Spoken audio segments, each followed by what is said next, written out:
Hi, this is Ms. Delosier, and this is a quick review of glycolysis. Remember, glycolysis is taking glucose in the cell and breaking it down into pyruvate.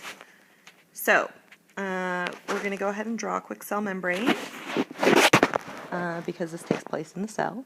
So, the first thing I need is my phospholipid bilayer, and then I'm going to go ahead and put a protein channel in there because glucose is a big molecule and it needs to get into the cell through facilitated diffusion.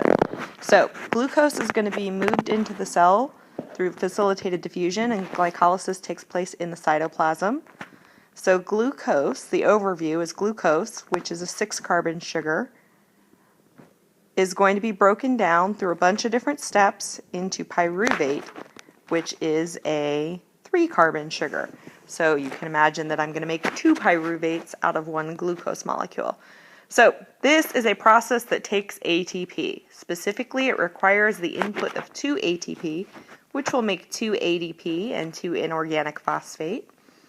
And along the way, it's going to go ahead and take an NAD plus and some hydrogen, and it's going to make an NADH. It actually will use 2 NAD plus to produce 2 NADH. Remember, NADH is a high energy electron carrier, so I put some electrons on there. And basically, they're going to go ahead and transport the electrons to the electron transport chain. It will also take some ADP and some more inorganic phosphate, 4 ADP and 4 inorganic phosphate, and produce 4 ATP at the end. So I'm using energy to start the process, and then along the way I'm going to produce high energy electron carriers and ATP.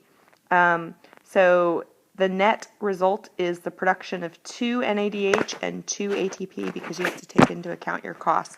Why is this important? This is important because glycolysis is found in prokaryotes, it's found in protists, it's found in fungus, it's found in plants, and it's found in animals, which means that glycolysis is found in all of the different kingdoms of organisms. Yeah, I only drew prokaryotes as one kingdom. I know, shoot me.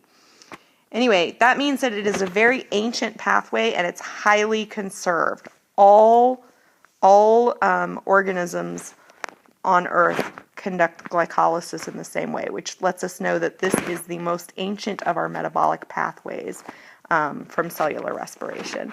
That's it. If you have any questions, send me an email or a tweet.